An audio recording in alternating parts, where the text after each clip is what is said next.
Our next session is a fireside chat, why speed is the new scale in digital. But first, I'd like to invite on stage our session moderator, Anant Maheshwari, President, Microsoft India and Chairperson, NILF 2019. He is the President of Microsoft India, and his role is responsible for all of Microsoft's product, service, and support offerings across India, and continuing the company's transformation into the leading productivity and platform company for the mobile-first, cloud-first era. I'm going to request Anant now to introduce our guest and take over. Thank you so much. Just checking if my mic is on. Can you hear me at the back? Now it's on? Yeah. Okay. Thank you. Thank you so much.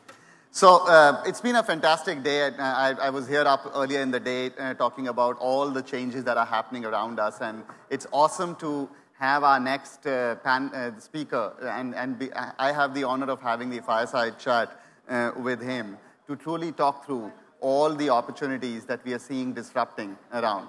And we spoke earlier in the day about Mumbai being the financial capital of the country and also being one of the largest financial capitals. So it's great to see the disruption that's happening in the banking and the finance industry. Now, I've been asked to introduce the leader. I don't think he needs too many introductions. I'd like to invite Mr. Uday Kotak onto stage. He's the Managing Director for Kotak.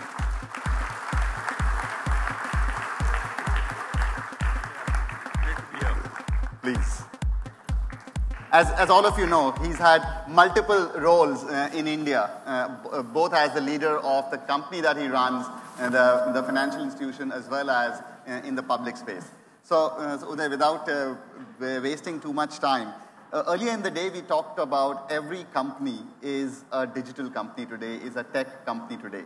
And a lot of that is seen in the banking and the financial sector a lot. I know the Kotak Bank has done a lot of work in this space, many innovative things. So what are your thoughts around every company being a digital company, especially in the banking and financial services? Thank you, Anand. I would first like to say that one of the biggest disadvantages we have is we still like to call ourselves a bank. And I think it's time for us, for this new world, to recognize that we are not in that old-fashioned, protected way which a bank is known to be. And unless we can get out of this mindset, which is, oh, we are a bank, this is what banks do, this is how banks think, I think we are in deep trouble. And that is the paranoia with which I approach the future. And it's in that context that you now, and I think that there was a brief chat about that, we also need to understand that this technology and digital are not two separate things. And the bank is not another animal from another planet. And unless we can bring all these three into one thing, which is how do we create that unique customer experience while keeping the tenets of a bank, which is managing risk for customers and for yourself, and at the same time being able to move at speed in the new world. And these three things together is what I think is our future. No, I think you made a pretty powerful statement, and I'd just like to unpack that a little bit. As you said, the disadvantage is itself to start by saying we are a bank.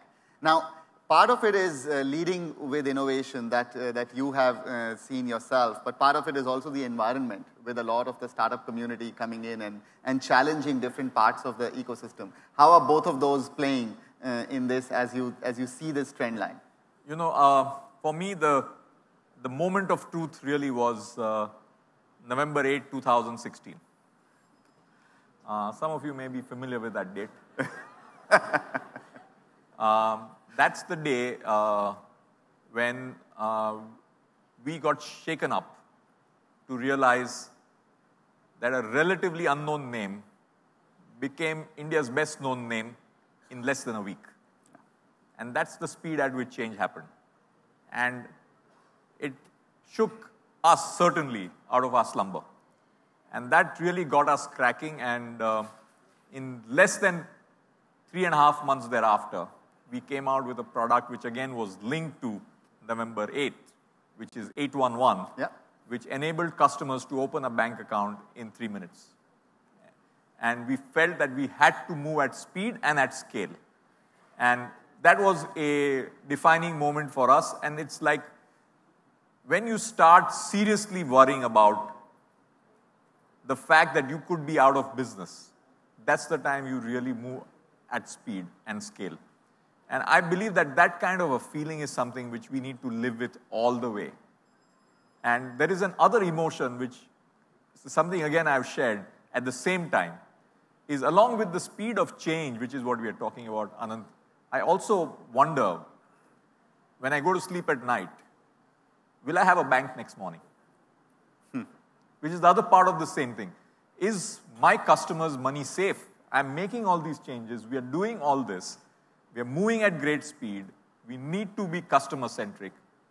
But is there somewhere where we make a small mistake which could be humongous in terms of where it takes our future? So it is these kind of emotions which drive my thought on this whole subject. So again, a very interesting set of dichotomous thoughts, talking about speed and agility versus the strength and the durability of the banking institutions.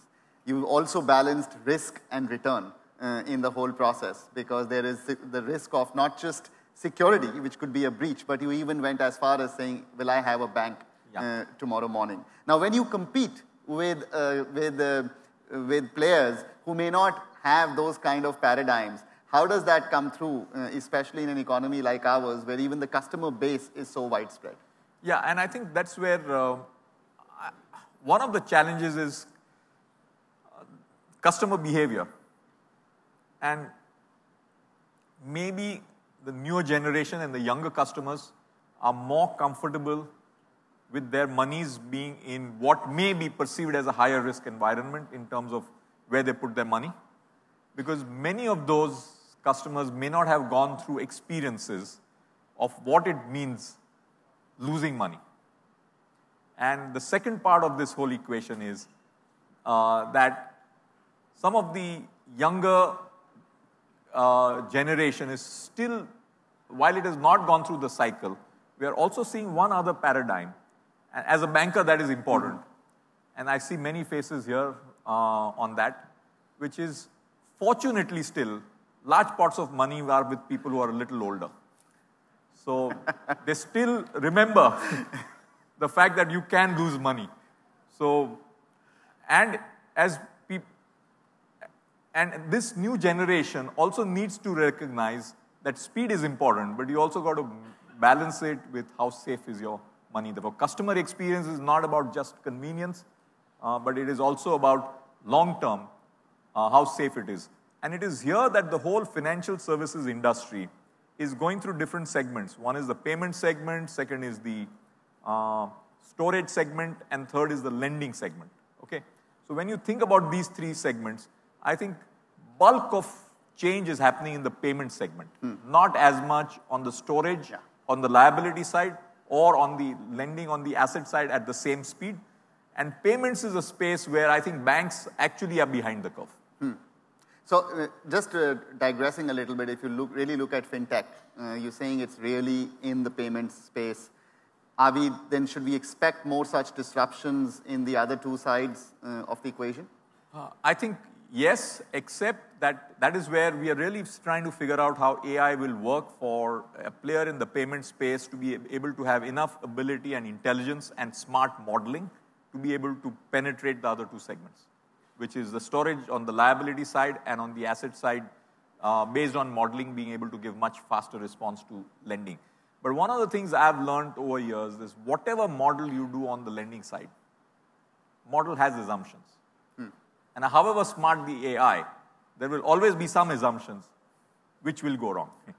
And how fast can you make changes to those assumptions? Because at the end of the day, once you've given money out, there is no other way but to recover it or go out of business. So it's a trickier situation in the lending space as well as in the storage space, because storage space is at much higher risk if the lending goes bad. Payments is easier piece, and relatively out of the three, at least at this stage of the cycle, the profit pools and the payment space are smaller. But that's where the risk for us is. If we get complacent and let more and more of the payment space go away, we run the risk down the road, and maybe sooner rather than later, where we see inroads into the other two. No, you're absolutely right. I still remember the same name that you spoke of at some point saying, you know, we have more customer touch points than State Bank of India in the country. And that itself shows the mindset of the acquisition and the customer touch points that can then, over a period of time, move into the other spaces. So just coming back, you spoke about the customer profiles. You spoke about the younger generation versus the older generation. Does that also reflect in the way you structure inside the organization? So when you launched 811 or when you go through the new initiatives in the organization, do you find younger units, newer units in the organization that work kind of outside of the main banking, or how do you run it? You know, Anant, here again we've got to be a little careful. One of the things which we as a financial institution always struggled till November 16 and March 17 was we were not able to penetrate what we called the mass market. And a lot of our business model was mass affluent and above.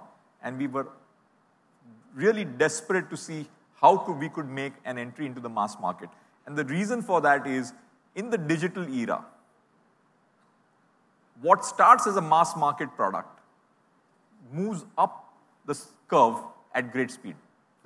And the most common example which comes to my mind is SMS versus WhatsApp. There used to be a time, I mean, I suppose even now SMSs get charged, I don't even know. But there used to be a time where SMS was charged and WhatsApp came in. And WhatsApp started as a mass digital product. Today, everyone's on WhatsApp. Whether you're rich, wealthy, not so wealthy, whatever it is. WhatsApp has taken over so much of the business. Therefore, the big risk we run is trying to segment the customer segment in terms of the pure execution between different categories. And we have to be clear that if something is convenient, smooth, speedy, the customer experience will drive all segments of customers in that direction. And we cannot be in the complacency, oh, this is only for the mass market.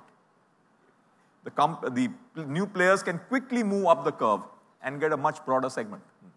So I'd like to go deeper into the organization. A bank, as you said, has a certain kind of an organization, a certain kind of culture as you build it. It's an institution. And many of the startup companies that come and play in fintech may not have that level of either the vintage or even the kind of people pool to think about culture that strongly. In this whole game that is now transforming, disrupting around us, how important is the culture inside the bank?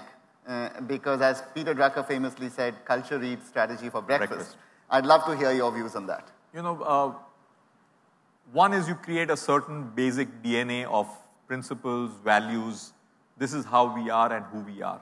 But we have to think about it like the water of the ocean.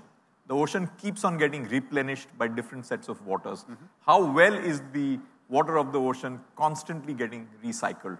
And what we try and do internally is, while we want people to work together, we create internal points of stress. And therefore, if there's one thing we are very clear about in our firm, is that support and control functions on the margin will always get the edge. Therefore, if there is an issue which comes in between two competing forces, between support and control on one hand and the speed of business, we would never let support and control feel like they are secondary.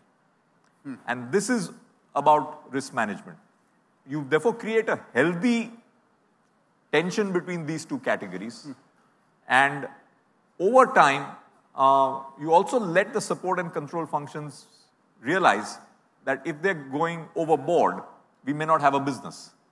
And you make the business realize that if they go overboard, we may not have a business. So either ways, you want to create a culture of constructive tension between the two most powerful forces which drive organizations. I'd really like the analogies that you made, and I'll pick on that one about the ocean and the continuous refresh of the water. As you look at people pool inside the bank, is there a new kind of people pool that is increasingly coming into the banking industry in India? You know, the people, in fact, that's one of our challenges. I think lots of people today want to have a startup, want to be entrepreneurs, and I frankly like to take people who have been entrepreneurs and have found it difficult. Because they're the best people to get, because they know what it is to be an entrepreneur, to have the courage of having done that, and bringing that entrepreneurial skill within a setup which is certainly more structured. And therefore, entrepreneurs who've had challenges in their businesses are most welcome to join us, should you decide so. You know, so I would completely agree with that, and a big applause to that one. Because I have had a very similar recruiting philosophy to really look for people who had it, who've had that journey, who've seen it tough, and then you provide them the environment. Would also love to get your perspective the other way around. There is a lot of culture and this balance that you strike in the banking industry. The fintech startups, what can they learn in terms of culture? What should they do differently as they go forward? Because there's some things that they're learning the hard way.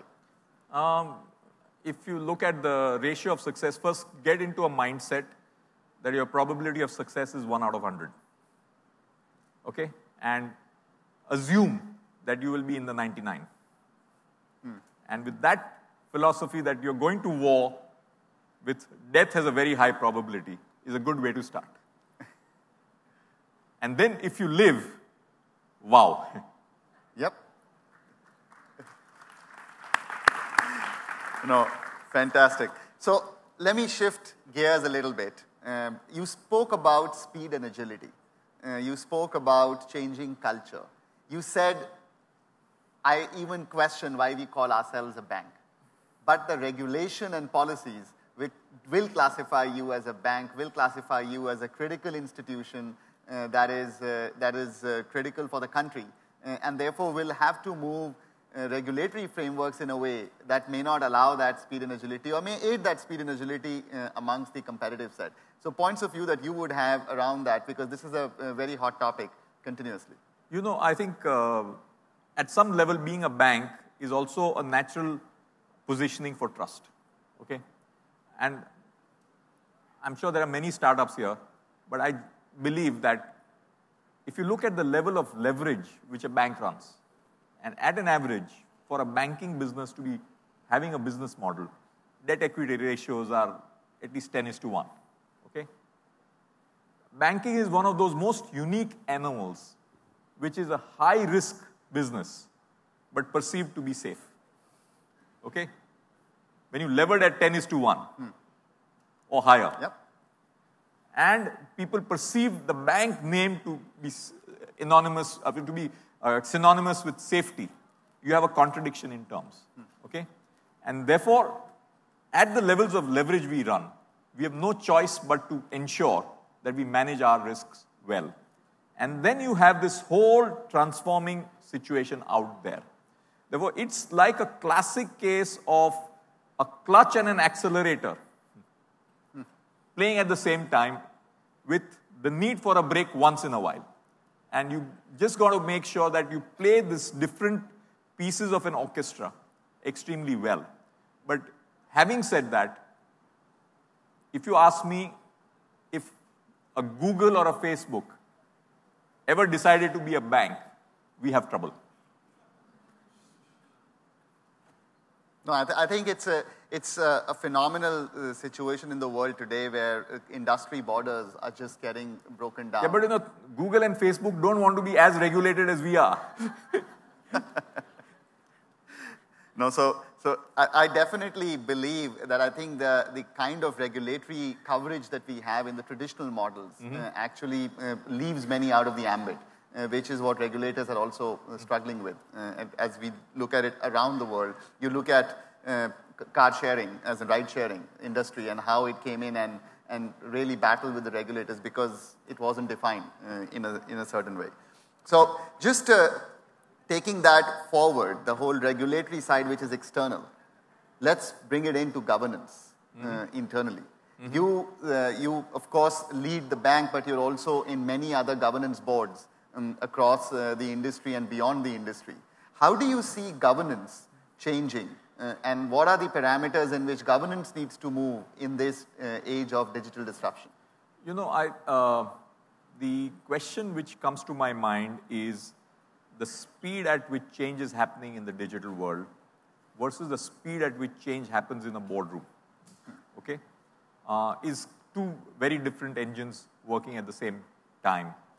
And the key challenge in governance of institutions which have significant element of trust and safety, which is the core of these institutions, is how do you ensure that the need for agility is consistent with the speed at which boards would really be able to move. And in that context, I think what we really need to do is, again, have a lot of the board members spend more time with the different aspects of the whole new digital era. How do we get them more exposed? Maybe NASSCOM should run courses. I'm just giving this as an idea. Deepjani is right here. I think she's taking notes on that one. I think NASSCOM should seriously think about having courses for Indian companies and boards to get more familiar.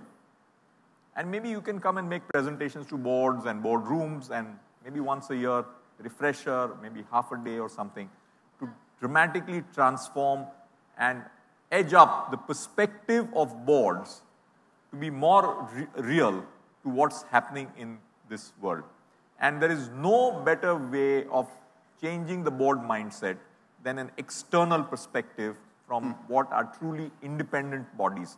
Because most of the time, if an insider tells the board, it's not as convincing as a third-party quasi-authority, which really goes out and makes it a mission.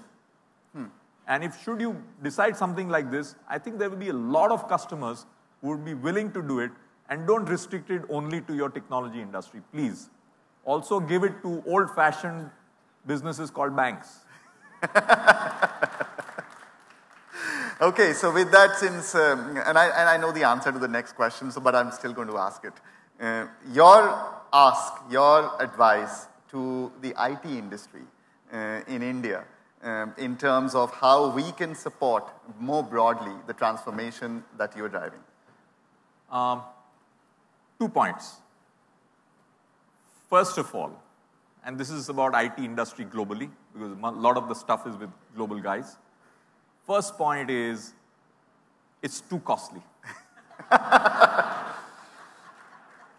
Your prices in the digital era should be 1 or 2% of where they are today. You need a 95, 97, 98% lower cost. Okay? So please get that down. And maybe Microsoft can lead the way. I said I know the answer. And the second one, and this is a little bit of a lament for me as an Indian. You know, Indian software services as a core part of the Indian IT journey has done a phenomenal job over the last 20, 25 years. Okay? Late 90s onwards. But we let you guys own all the products. And our IT services just did the work. When is it that we move IT to the next level, which is when do we really create our products which are really used by the rest of the world? And that is a lament I have as an Indian, somewhere in this whole journey. We didn't do that.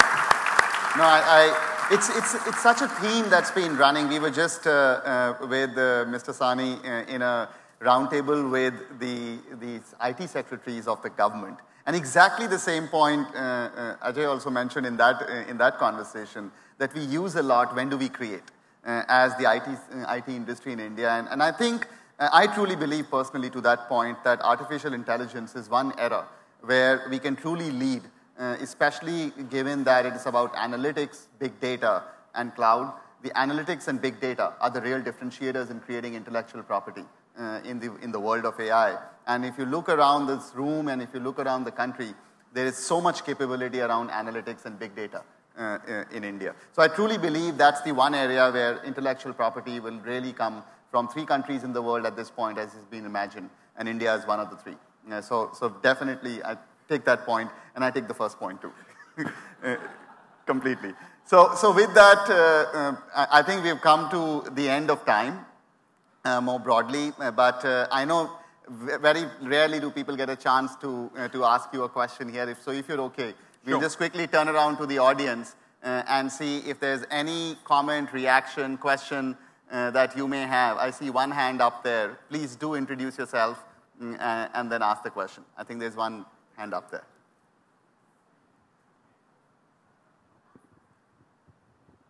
Hello, sir. My name is Praveen. I'm from Dell Technologies. You spoke about Google and Facebook. If they become a bank, you're in trouble. But how about Paytm? They're already there. Paytm. Time will tell. Yes. They've already reached, every single outlet, even from a roadside. Okay, here's my view. Okay, one of the biggest mistakes incumbents can make is take competition lightly. Okay? And the complacency and arrogance of the past is one of the most dangerous traits in business. And therefore, I take all competition seriously and an opportunity to learn. And I have no hesitation that if some of my competitors are doing good stuff, I'm happy to copy. Okay? Thank you. I think that again speaks about my earlier question on culture and the speed and agility. So I'm just looking around very quickly if there are any other hands, comments, thoughts. I see one back there. So if you can get a mic there. Hello. My name is Rajiv Mahajan. Quick question is simple, better, faster. I'll add one more to it, safer. So this is what I will say the next generation customers are expecting. And in future, I think 50% of your customers are going to be, or probably 100% of your customers will be expecting this only. So what's your thoughts on offering all 4 rather than all 2, 3? Because we always used to say simple, better, faster, choose 2. No, I first of all, the point which you are adding is safer, yes. Isn't it? Yeah. No, I completely relate to that, which is why this worry about, will I have a bank? Okay? And it's because we have to be extremely concerned about people's money. There are 2 things individuals really care about and are very pained when they lose it. Number 1, each of us, when we lose our health. Okay? And the second, when we lose our money. These are the 2 things which bother people the most. But on losing the money, the question is, we are now seeing a whole new generation which has not gone through that experience of having lost money. Okay? And many of them have not gone through that moment of truth. So they are comfortable in an environment which may not be as secure. But that should not lower our guard. Our job is to take it as seriously and not drop our guard, because there's a segment of customers which are more comfortable in terms of their levels of security. Our job is not to lower our guard, and I completely agree with you. We cannot afford to do that, though customers may tend to be a little more relaxed about it till that moment of truth hits them. Thank you. No, thank you so much. I think we are running out of time. Sorry, we won't be able to take any more questions. But I have to say, Uday, it's always invigorating to talk to you. I've had multiple chats in the past, but this was fantastic. Thank you so much. And I know it was a tough day for you to be here. It's fantastic for this audience. Thank you so much. A big round of applause. Gentlemen, I'm going to ask you to stay on for another moment. Thank you so much. There you go, 2 business stalwarts, and what poignant insights we had. Anant, I'm going to request you to hand over a token of our appreciation to Mr. Kotak for having come here. Quickly summarizing, not being restricted by labels, speed and agility, risk, replenishing value systems,